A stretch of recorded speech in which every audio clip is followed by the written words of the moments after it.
Good morning दोस्तों। आज है 28 फरवरी और आज के बनने वाले हरियाणा करंट अफेयर के क्वेश्चंस इस वीडियो में हम रिवीजन करेंगे। उससे पहले मैं बता दूं कि आज शाम को 6 बजे मैं आपको इस महीने के टॉप 70 क्वेश्चनों की वीडियो आपके सामने पेश करूंगा, तो उसे भी देखना मत भूलिए क्योंकि उसके अंदर सिर्फ इम्पोर्टेंट क्वेश्चन ही शामिल होंगे। वैसे इस वीडियो को भी आप अच्छे से रिवीजन कीजिए क्योंकि इस वीडियो में भी काफ़ी सारे इंपॉर्टेंट क्वेश्चंस बने हैं आज की वीडियो के अंदर। तो चलिए बिना देरी किए शुरू करते हैं आज की वीडियो। लेकिन उससे पहले एक चीज़ और बता देता हूँ कि अगर आप चैनल पर पहली बार आए हैं तो आप हमारे हरियाणा करंट अफेयर्स के पिछले क्वेश्चनों को पीडीएफ के रूप में डाउनलोड करके पढ़ सकते हैं, जिनका लिंक डिस्क्रिप्शन में अवेलेबल है। तो चलिए शुरू करते हैं आज की वीडियो। तो पहला प्रश्न है, मुख्यमंत्री अंत्योदय परिवार उत्थान योजना को कब से शुरू किया जाएगा? तो ये किया जाएगा 1 अप्रैल से। मुख्यमंत्री अंत्योदय परिवार उत्थान योजना को 1 अप्रैल को लॉन्च कर दिया जाएगा। इसके तहत परिवार पहचान पत्र बनने के बाद प्रदेश में सबसे कम आय वाले 1 लाख परिवारों का चयन कर उन्हें गरीबी रेखा से ऊपर उठाकर मुख्य धारा में लाने का प्रयास किया जाएगा। ऐसे परिवारों की पारिवारिक आय न्यूनतम 8,000 से 9,000 रुपये मासिक सुनिश्चित करने के हर संभव प्रयास भी किए जाएंगे। प्रदेश में फिलहाल 65 लाख परिवारों में से 54 लाख के PPP कार्ड बन चुके हैं। इसके बाद है, हरियाणा सरकार के द्वारा अब BPL परिवारों को कितने रुपए की वित्तीय सहायता मकान की मरम्मत के लिए दी जाएगी? तो ये दी जाएगी 80,000 रुपये। हरियाणा सरकार ने गुरु रविदास जयंती पर राज्य के लोगों को बड़ा तोहफा दिया है। डॉक्टर BR अम्बेडकर आवास नवीनीकरण योजना का लाभ अब सभी BPL परिवारों को मिल सकेगा। अभी तक यह लाभ केवल अनुसूचित जाति के BPL परिवारों को ही मिल रहा था। इस योजना के तहत घर की मरम्मत के लिए वित्तीय सहायता 50,000 रुपये की जगह 80,000 रुपये मिलेगी। इसके अलावा अनुसूचित जाति को उत्पीड़न के मामले में दी जाने वाली कानूनी सहायता को 11,000 से बढ़ाकर 21,000 रुपये कर दिया गया है। इसके बाद है, कानून के प्रति समाज को जागरूक करने वाले वैशाली निवासी अधिवक्ता अरविंद जैन को किस सम्मान से सम्मानित करने का निर्णय लिया गया है? तो ये निर्णय लिया गया है विधि भूषण सम्मान से सम्मानित करने का निर्णय। किताबों और लेखों के जरिए कानून के प्रति समाज को जागरूक करने वाले वैशाली निवासी अधिवक्ता अरविंद जैन को उत्तर प्रदेश हिंदी संस्थान लखनऊ के पुरस्कार समिति ने विधि भूषण सम्मान से सम्मानित करने का निर्णय लिया है। इसके तहत उनको 2 लाख रुपए की धनराशि बतौर पुरस्कार दी जाएगी। अरविंद जैन के अलावा गाजियाबाद के 3 अन्य साहित्यकारों में पंकज चतुर्वेदी को बाल साहित्य क्यों डूबी पनडुब्बी के लिए सूर्य पुरस्कार, डॉक्टर मुरारी लाल अग्रवाल विद्या निवास मिश्र पुरस्कार और डॉक्टर ईश्वर सिंह को डॉक्टर धीरेन्द्र वर्मा पुरस्कार से सम्मानित करने का निर्णय लिया गया है। अरविंद जैन ने बताया कि वह मूलतः हरियाणा हिसार स्थित उकलाना मंडी के रहने वाले हैं। सन 1976 में दिल्ली विश्वविद्यालय से वकालत की पढ़ाई के लिए वह दिल्ली आए। सन 1970 में पढ़ाई पूरी करने के बाद दिल्ली में ही वकालत करने लगे। इस दौरान महिलाओं और बच्चों को कानून के प्रति जागरूक करने के लिए उन्होंने कई किताबें भी लिखी हैं।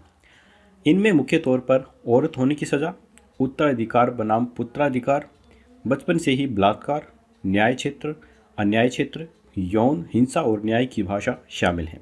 हाल ही में उनके द्वारा लिखी बेड़ियां तोड़ती स्त्री किताब भी प्रकाशित हुई है, जिसमें कि पिछले 200 साल में कानून के प्रावधानों को चुनौती देने वाली 20 महिलाओं के संघर्ष की गाथा है।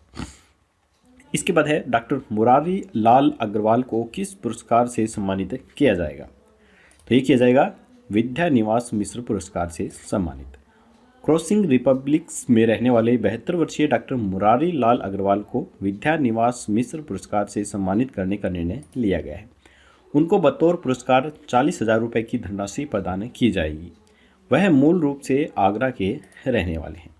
आगरा यूनिवर्सिटी में लंबे समय तक संस्कृत के प्रोफेसर रहे मुरारी लाल अग्रवाल के द्वारा अब तक हिंदी एवं संस्कृत भाषा के अंदर लिखी गई 28 पुस्तकों का संपादन किया गया है। उनका एक बेटा विदेशी कंपनी में कार्यरत है और 2 बेटियों की शादी हो चुकी है। गाजियाबाद में वह 5 साल से निवास कर रहे हैं। इसके बाद है, हिसार के बॉक्सर दीपक बोहरिया ने बुल्गारिया के सोफिया में चल रहे स्टैंडजा मेमोरियल बॉक्सिंग कप में कौन सा मेडल पक्का कर लिया है? तो ये किया है सिल्वर मेडल पक्का। हिसार के बॉक्सर दीपक भोरिया ने बुल्गारिया के सोफिया में चल रहे स्टैंडजा मेमोरियल बॉक्सिंग कप में शुक्रवार को बड़ा उलटफेर करते हुए सिल्वर मेडल पक्का कर लिया है। सेमीफाइनल में दीपक भोरिया ने 49 किलो भार वर्ग में उज्बेकिस्तान के बॉक्सर जरोव को 4-1 के अंतर से हराया है। जरोव वर्तमान में वर्ल्ड चैंपियंस के अलावा रियो ओलंपिक्स के मेडलिस्ट भी हैं। फाइनल मुकाबला बुल्गारिया के डेनियल्स असेनेव के साथ किया जाएगा। दीपक इससे पहले एशियन चैंपियनशिप में सिल्वर मेडल भी हासिल कर चुके हैं। अंतर्राष्ट्रीय बॉक्सिंग संघ की ताज़ा रैंकिंग में दीपक का 6वां स्थान रहा है। ईरान में हाल ही में हुए मकरान कप में भी दीपक गोल्ड मेडल देश के लिए हासिल कर चुके हैं। दीपक की कुछ उपलब्धियां हैं, उनके बारे में भी हम जान लेते हैं। 2019 के अंदर एशियन चैंपियनशिप्स में इन्होंने सिल्वर पदक जीता था। इसके अलावा 2019 के 7वें वर्ल्ड मिलिट्री गेम्स चाइना के अंदर भी इन्होंने सिल्वर मेडल जीता। 2019 में ही Thailand open international boxing tournament में भी इन्होंने सिल्वर मेडल जीता। 2019 में ही ईरान में आयोजित चैंपियनशिप में इन्होंने गोल्ड मेडल जीता। 2018 के अंदर नेशनल बॉक्सिंग चैंपियनशिप में इन्होंने गोल्ड मेडल जीता। 2018 में 38वीं इंटर सर्विसेज बॉक्सिंग चैंपियनशिप में भी इन्होंने गोल्ड मेडल जीता है। इसके बाद है क्वेश्चन नंबर 6। हरियाणा के सभी महिला थानों में किस प्रकार के रूम बनाने का निर्णय लिया गया है? तो ये लिया गया है चाइल्ड फ्रेंडली रूम बनाने का निर्णय। हरियाणा राज्य बाल अधिकार संरक्षण आयोग व हरियाणा पुलिस ने संयुक्त रूप से राज्यव्यापी जागरूकता अभियान हिफाजत की शुरुआत की है। इस मौके पर डीजीपी मनोज यादव ने कहा है कि बाल यौन उत्पीड़न को रोकने के लिए सभी महिला थानों के अंदर चाइल्ड फ्रेंडली रूम बनाए जाएंगे, जहां माता पिता के साथ आए व अन्य सभी बच्चे अपना समय व्यतीत कर सकेंगे। रूम के अंदर बच्चों के लिए खिलौने, झूले व अन्य सामान भी रखे जाएंगे। इसके बाद है हरियाणा के किस जिले की मनीषा पंघाल ने ग्लैमोन मिस इंडिया प्रतियोगिता में द्वितीय स्थान हासिल किया है?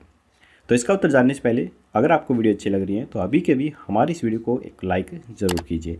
यदि चैनल पर पहली बार आए हैं तो चैनल को सब्सक्राइब करके घंटे पर ऑल नोटिफिकेशन जरूर क्लिक कीजिए, ताकि हमारी आने वाली लेटेस्ट वीडियो हैं वो आपको मिल सके सबसे पहले। इसका आंसर है भिवानी के अंदर।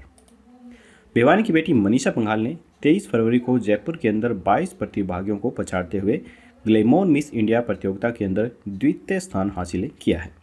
फिलहाल मनीषा क्राइम ब्रांच चंडीगढ़ के अंदर फॉरेंसिक साइंटिस्ट व फिंगरप्रिंट्स एक्सपर्ट के तौर पर तैनात हैं। मनीषा के पिता जय सिंह पंघाल भारतीय सेना के अंदर सूबेदार मेजर व माता संतोष देवी एक गृहिणी हैं। हाल ही में हरियाणा के 21 जिले को प्रदूषण मुक्त बनाने के लिए केंद्र सरकार के द्वारा 50 करोड़ रुपए की धनराशि मंजूर की गई है। तो ये की गई है फरीदाबाद के लिए। फरीदाबाद को प्रदूषण मुक्त बनाने के लिए केंद्र सरकार के द्वारा 50 करोड़ रुपए की धनराशि मंजूर की गई है। लगभग 1 करोड़ 40 लाख रुपए की लागत से इस सड़क का नवीनीकरण BPTP चौक से मथुरा मार्ग तक सड़क के दोनों तरफ किया जाएगा। सड़क को 32 फुट चौड़ी और 2200 मीटर लंबी तारकोल से बनाया जाएगा। इसके बाद है किस यूनिवर्सिटी के प्रोफेसर राजकुमार सल्लार को माइकोलॉजिकल सोसाइटी ऑफ इंडिया के वार्षिक सम्मेलन के अंदर सम्मानित किया गया है? तो ये किया गया है CDLU।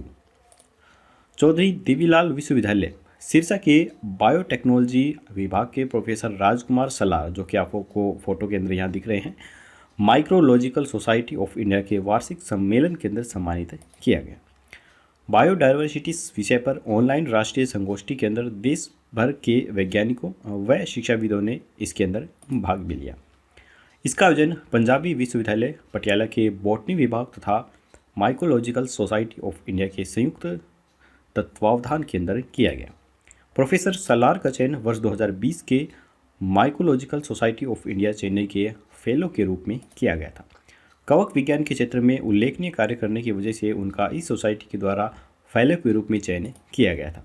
Professor Rajkumar Salaar faculties of life science के अधिकाष्ठता और बायोटेक्स, बॉटनी, जूलॉजी और फूड साइंस के अध्यक्ष भी रह चुके हैं।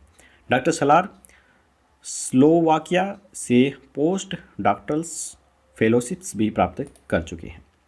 इसके बाद है हाल ही में हरियाणा के पहलवान योगेश्वर दत्त ने राम मंदिर के लिए कितने रुपए भेंट किए हैं? तो ये किए गए हैं 5 लाख रुपए। आप फोटो में नहीं देख सकते हैं। ओलंपियन पहलवान योगेश्वर दत्त ने अयोध्या के अंदर भव्य श्री राम मंदिर निर्माण के लिए 5 लाख रुपए का चेक भेंट किया है। विश्व हिंदू परिषद के अंतर्राष्ट्रीय संयुक्त महामंत्री डॉक्टर सुरेंद्र जैन ने योगेश्वर दत्त से राम मंदिर निर्माण के लिए अंशदान की मांग की है। इसके बाद है, हाल ही में हरियाणा सरकार ने किसे खेलो इंडिया का OSD नियुक्त किया है। तो ये क्या है, पंकज नैन। हरियाणा सरकार ने IPS अधिकारी पंकज नैन को खेलो इंडिया का OSD नियुक्त किया है। हरियाणा के मुख्य सचिव विजय वर्धन ने नियुक्ति के आदेश जारी किए हैं। इसके बाद है, हाल ही में हरियाणा सरकार ने किस नियम में संशोधन करने के एक प्रस्ताव को मंजूरी प्रदान की है। तो ये है हरियाणा उद्यम प्रोत्साहन नियम 2016 के अंदर संशोधन करने की मंजूरी। मुख्यमंत्री मनोहर लाल ने हरियाणा उद्यम एवं रोजगार नीति 2020 में प्रस्तावित विनियामक सुधारों को प्रभावी तरीके से लागू करने के लिए हरियाणा उद्यम प्रोत्साहन नियम 2016 के अंदर संशोधन करने के लिए एक प्रस्ताव को मंजूरी दी है। इसके बाद है, हरियाणा के इतिहास में पहली बार किस फसल को MSP पर खरीदा जाएगा। तो ये खरीदा जाएगा जौ फसल को। हरियाणा के डिप्टी CM दुष्यंत चौटाला ने ऐलान किया है कि आगामी सीजन में 6 फसलों को सरकार न्यूनतम समर्थन मूल्य यानी कि MSP पर खरीदेगी और 48 घंटे के भीतर किसानों के खातों के अंदर रकम आ जाएंगी। इन फसलों में गेहूं, सरसों, दलहन, सूरजमुखी के साथ साथ चना और जौ की फसल को भी शामिल किया गया है। दुष्यंत चौटाला ने बताया कि हरियाणा के इतिहास में पहली बार ऐसा होगा जब जौ की फसल को भी MSP पर खरीदा जाएगा। तो यहाँ पर हमारे हरियाणा करंट अफेयर के क्वेश्चंस खत्म होते हैं। अब हम जल्दी से अपना रिवीजन टेस्ट भी लगा लेते हैं। तो पहला प्रश्न है कि मुख्यमंत्री अंत्योदय परिवार उत्थान योजना को कब से शुरू किया जाएगा। तो ये किया जाएगा 1 अप्रैल से। हरियाणा सरकार के द्वारा अब BPL परिवारों को कितने रुपए की वित्तीय सहायता मकान की मरम्मत के लिए दी जाएगी। तो ये दी जाएगी 80,000 रुपये। कानून के प्रति समाज को जागरूक करने वाले वैशाली निवासी अधिवक्ता अरविंद जैन को किस सम्मान से सम्मानित करने का निर्णय लिया गया है। तो ये लिया गया है विधि भूषण सम्मान से सम्मानित करने का फैसला। डॉक्टर मुरारी लाल अग्रवाल को किस पुरस्कार से सम्मानित किया जाएगा। तो ये किया जाएगा विद्या निवास मिश्र पुरस्कार से सम्मानित। इसके बाद है, हिसार के बॉक्सर दीपक भोरिया ने बुल्गारिया के सोफिया में चल रहे स्टैंडजा मेमोरियल बॉक्सिंग कप में कौन सा मेडल पक्का कर लिया है। तो ये क्या है, सिल्वर मेडल। हरियाणा के सभी महिला थानों में किस प्रकार के रूम बनाने का निर्णय लिया गया है। तो ये लिया गया है चाइल्ड फ्रेंडली रूम बनाने का निर्णय। हरियाणा के किस जिले की मनीषा पंघाल ने ग्लैमोर मिस इंडिया प्रतियोगिता में द्वितीय स्थान हासिल किया है। तो ये क्या है, भिवानी की मनीषा पंघाल ने। हाल ही में हरियाणा के किस जिले को प्रदूषण मुक्त बनाने के लिए केंद्र सरकार के द्वारा 50 करोड़ रुपए की धनराशि मंजूर की गई है। तो ये की गई है फरीदाबाद के लिए। किस यूनिवर्सिटी के प्रोफेसर राजकुमार सलार को माइकोलॉजिकल सोसाइटी ऑफ इंडिया के वार्षिक सम्मेलन में सम्मानित किया गया है। तो ये किया गया है CDLU। हाल ही में हरियाणा के पहलवान योगेश्वर दत्त ने राम मंदिर के लिए कितने रुपए भेंट किए हैं। तो ये किए हैं 5 लाख रुपए। हाल ही में हरियाणा सरकार ने किसे खेलो इंडिया का OSD नियुक्त किया है। तो ये क्या है, पंकज नैन ने। हाल ही में हरियाणा सरकार ने किस नियम में संशोधन करने के एक प्रस्ताव को मंजूरी प्रदान की है। तो ये की है हरियाणा उद्यम प्रोत्साहन नियम 2016। इसके बाद है, हरियाणा के इतिहास में पहली बार किस फसल को MSP पर खरीदा जाएगा। तो ये खरीदा जाएगा जौ को। तो यहाँ पर हमारा रिविजन टेस्ट खत्म होता है। अब हम कल के प्रश्न का आंसर देख लेते हैं। कल हमने आपसे पूछा था कि हाल ही में हरियाणा के किस जिले के अंदर सांसद मोबाइल ऑफिस की शुरुआत की गई है। तो इसका जो राइट आंसर है वो है करनाल के अंदर। हरियाणा के करनाल से भाजपा सांसद संजय भाटिया ने चलते फिरते मोबाइल ऑफिस की शुरुआत की है। इसे सांसद मोबाइल ऑफिस का नाम भी दिया गया है। मुख्यमंत्री मनोहर लाल ने चंडीगढ़ में CM निवास में सांसद के इस मोबाइल ऑफिस की शुरुआत की। टेम्पो ट्रैवलर में स्थापित किए गए इस मोबाइल ऑफिस में अटल सेवा केंद्र भी बनाया गया है। तो चलिए अब हम देख लेते हैं क्वेश्चंस ऑफ द डे। हाल ही में हरियाणा के किस यूनिवर्सिटी के 2 वैज्ञानिकों को doctor APJ Abdul Kalam award 2020 से सम्मानित किया गया है। तो यहाँ पर 4 ऑप्शन है, MDU, KUK, GJU या HAU। आपको राइट ऑप्शन हमें कमेंट बॉक्स में बताना है। आज की वीडियो यहीं पर खत्म होती है। वीडियो पसंद हो तो लाइक जरूर कीजिएगा, चैनल पे नहीं तो सब्सक्राइब करना बिल्कुल मत भूलिए।